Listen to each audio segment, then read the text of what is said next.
Unboxing time! Uy!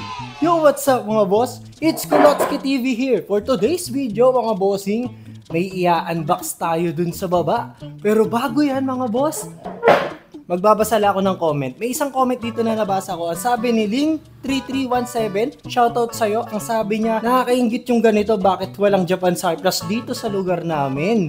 Alam niyo mga boss, talagang maiinggit ka kung hindi mo pa nararanasan mag-Japan surplus. Nung lumipat ako rito sa bahay na to, ang pangarap ko is magkaroon ako ng isang mini Japan surplus talaga. Kaya ang ginawa ko dito sa bahay na to, nung unang kita ko rito, malaki. Malaki yung space, maraming pwedeng paglagyan. Tapos yung baba, pwedeng gawing store. Kaya talagang hindi ako nagdalawang isip. Kahit malaki yung upa rito at kahit madadagdagan yung obligasyon natin, mas malaki yung bahay, mas malaki gastos. Pero, syempre, challenge natin yun. Kailangan nating ma-overcome yung challenge na yun. Kailangan nating malagpasan yun. At kailangan nating mag-improve sa araw-araw. So, ang tanong niya is, nakakaingit daw mga bossing. Talaga nakakaingit. Alam nyo kasi, pag may Japan surplus na malapit sa inyo, talagang malilibang ka mga boss. Natatandaan ko nung first time kong mag-Japan surplus. Way back 2017 ata yun or 2018. Unang kita ko sa Japan surplus mga bossing, akala ko mahal yung mga tinda ron. Kasi nga, Japan surplus. Ang inisip ko nun, yung mga tindarong galing Japan. Syempre, mahal yun. Galing Japan. Mostly ng mga products doon is original talaga or branded, mga boss. So, may nakita ko rong laruan. Yung unang-unang laruan na nabili ko sa Japan surplus, nakatabi pa sa akin, nandun na sa baba. Mga nasa kahon pa. Nung unang araw na punta ko ron, nagdalawang isip pa ako kung bibiling ko yun. Nagdalawang isip pa ako kung magtatanong ako kung magkano to. Baka kasi mahal. And then, yung pangalawa is nahihiya ako kasi first time ko lang mag-surplus. Pero nung kinabukasan, binalikan ko ulit. Yun, nung tinanong ko mga boss, nagulat ako kung magkano. 30 pesos lang. 30 pesos yung Doraemon na para siyang domino na nakalagay sa ganon. And then, pagkatapos nun, balik na ako ng balik doon sa surplusan na yon. Nakabili ko ng USB type na laruan na pag sinaksak mo ron sa PC, gumaganon-ganon. Yung parang naggaganon-ganon. So, nabili ko yung 20 pesos lang. Sabi ko, okay ito ah. May brand. Tapos, gold sticker pa yung laruan. 30 pesos lang, mga ganun. So, nakakalibang talaga kung may Japan surplus ka. Pangarap lang to dati mga bossing. Ngayon, unti-unti nang natutupad yung magkaroon tayo ng store. Alam nyo yan, nakailang video ko na sana pagdating ng panahon, makagawa ko ng store na para kung gustong pumunta ng iba is makakapunta. So ngayon unti-unti natutupad na yon. Yung baba mga boss, ginawa ko siyang toy store. Kasi malaki talaga tong bahay na nalipatan ko. Etong pinepwestuhan ko na to mga bossing. Punesto ko lang dito yung mga collection ko na laruan. Kung makikita nyo yung background ko na to, ito yung mga collection ko. Pero yung nasa likod ng camera na yan, etong likod na yan, dito naglagay ako ng mga furniture.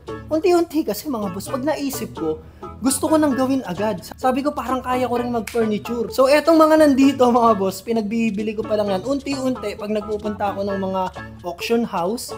So unti-unti binili ko yan. Pero hindi ko pa nabebenta at hindi ko pa napopost. So tulog pa yung pera natin dito. Pero sana pagdating ng panahon makabenta tayo. Katulad nung kama, mabenta natin yung kama. Magkano ko lang naman ina-out yan mga bossing. Yung doon sa sabi ni Lim na nakakainggit, talagang nakakainggit. Pag may malapit na surplusan sa inyo, kahit hindi ka na bumili, mag-window shopping ka lang, nakakaalis talaga siya ng stress. Lalo na kung mahilig ka sa mga anik-anik katulad ko. Katulad namin ng mga nagsasarplus, pwede. Punta ka sa surplus, kung may malapit dyan sa inyo, window shopping lang, paglabas mo, may dala ka na. Sabi ko sa'yo talaga nakaka-addict sa mga Japan surplus.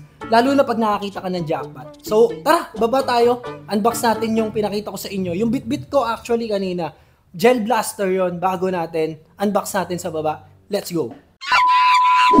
Unboxing. Ayos yung ano ko, no? Ayos yung monopod ko, yung tripod ko rin. Di ko kasi makita yung ano ko, yung monopod ko na mahaba. So, ito yung unbox natin. Baba lang tayo. Whoop! Siya. Nakita ko sa inyo si Chuchu. Chuchu! Eto si Chuchu mga boss yan. Si Chuchu is yung aso ko na nandito sa taas. Tuta pa lang yan mga boss. Hindi ko siya binababa kasi baka lumusot siya doon sa gate. Kaya diyan ka lang. Chuchu! Say hi! Turn up the lights! So eto na yung shop natin mga boss. O diba sabi ko sa inyo, napormahan na mga boss. Pwede na magpuntahan dito yung mga malalapit sa akin. Around Bulacan pwede na. So tara na, unbox na tayo. Dami kong daldal no? Kung meron sa atin dito ngayon mga boss na bagong sample at bagong dating is meron tayong M1911 na Gel Blaster mga bossing. At eto yung isa. M4116 na Gel Blaster din mga bossing. Ang ganda ng box niyan. Mainit-init pa to mga boss. Ngayon lang ulit tayo mag-Gel Blaster unboxing. At ito yung mga bagong Gel Blaster na dumating doon sa supplier natin. Ito gawa to ni G1 Peng. Talagang pag Chinese number 1. Chinese number 1. High accuracy. Yun yung maganda dyan. High accuracy. Yung box pa lang panalo na mga boss, no?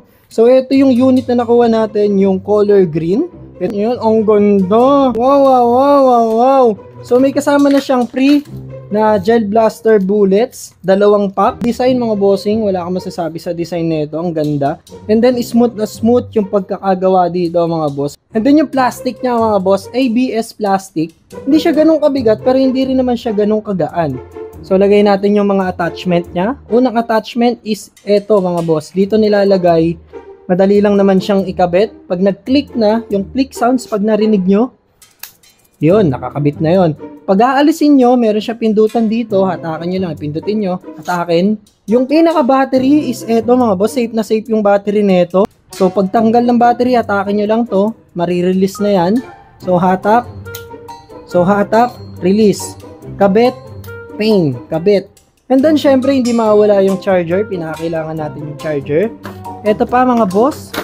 So ito mga boss is ilalagay din natin dito sa attachment niya dito sa may railing. So dapat sumakto sa butas yan. Pwede kayo maglagay dito ng flashlight kung may flashlight kayo. At pwede pa kayo maglagay ng extra handle sa baba kung may pang extra grip kayo mga boss. Pag ganyan siya. So dito siya nilalagay mga boss. Pambatang pambata to mga bossing pero enjoy laruin to. Talagang rat-ratang kayo dito. So meron din pala siyang feature na pwede nyong ikasa. Yan, ibababa nyo lang yan. So, ibig sabihin nun, pwede nyo na siyang gamitin ng manual. Kakasa natin. Ayun, o. Ayun, o. Diba? Pwedeng di kasa. So, pwedeng, pag wala ng battery, pwede nyo gamitin siya ng walang battery. Siguro yung FPS nito nasa 150 din, mga boss. Ayun, o. Malakas din, eh. Malambot nga lang yung bala, kaya pag tumama doon sa mismo target natin, solid siya eh, maririnig yung solid siya pero nadudurog agad yung bala kasi nga gel bullets lang naman siya. O diba? O so ito yung auto niya. Ito tuloy-tuloy na to.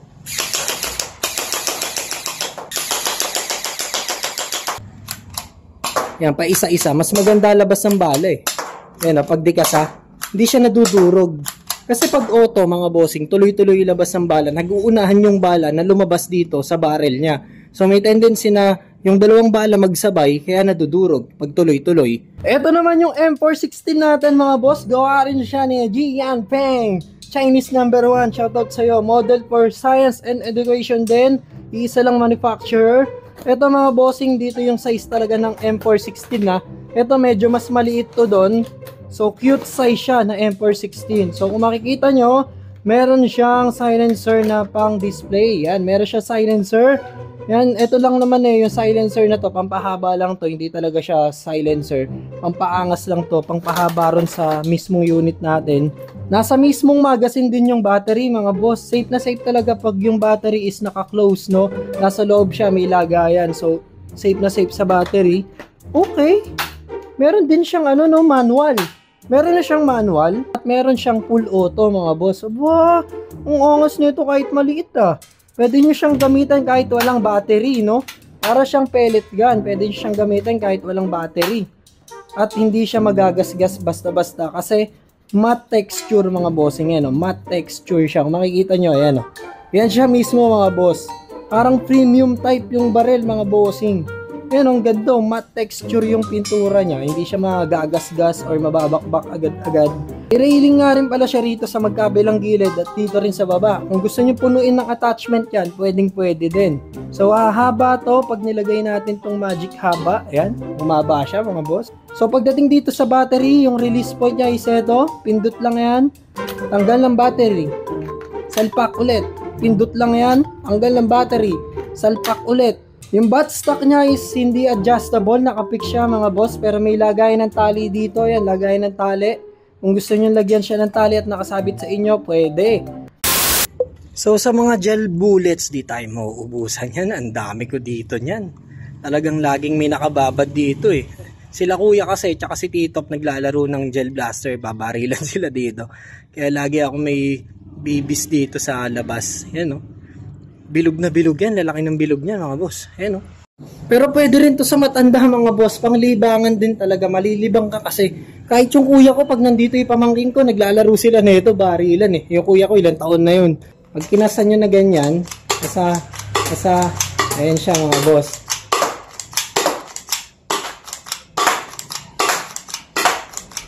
Pag naka-auto naman yan, auto, ratratan na yan, mga boss. Ayan siya, pang ratratan talaga. So, umaabot dito sa akin yung talsik. Yung durog. Tama naman yung nasa box. Accurate naman siya. Although may lumalabas talaga na durog. Yun yung sinasabi ko sa inyo na pag nagkakasabay yung dalawang bilog sa isang tube, sa isang dadaanan, nadudurog talaga. Hindi kasi may iwasan na magkasabay, mga boss, kasi tuloy-tuloy siya yung labas niya. So Kuya Kulotsky, meron ka na ba niyan sa shop mo? Yes, mga boss, meron na tayo niyan. Limited nga lang yung stock natin yan, tag 5, mga boss. Etong M416, mga bossing, 750. And then, etong 1911 is 650 naman. Kung bibili ka, sasamahan ko na siya ng free na gel bullets. Bukod doon sa free na dalawa, sasamahan ko pa kayo ng isang pack. Tag-isa kayo. Ganong karami yon, katulad nung kanina. Pag binabad nyo yon, ganong karami yung ibibigay ko sa inyo. So, andyan na yan, mga boss, sa may Lazada natin. And then, dito sa shop, available din, mga bossing. Ang gusto ko pang idagdag dito sa services natin dito sa shop is magkaroon tayo ng isang target range, mga bossing. Kung wala kang pambili ng mga ganito, pwede kang mag-rent at magpaabuto ka rito hanggat gusto mo. So yun lang, kita-kits tayo next video, mga boss. Maraming salamat sa inyo. Kung hindi ka pa nakasubscribe, nag-subscribe ka na, click nyo na rin yung notification bell button at huwag nyong kalimutan yung like, mga boss. Importante sa atin yan. Bye bye, let's go, a peace.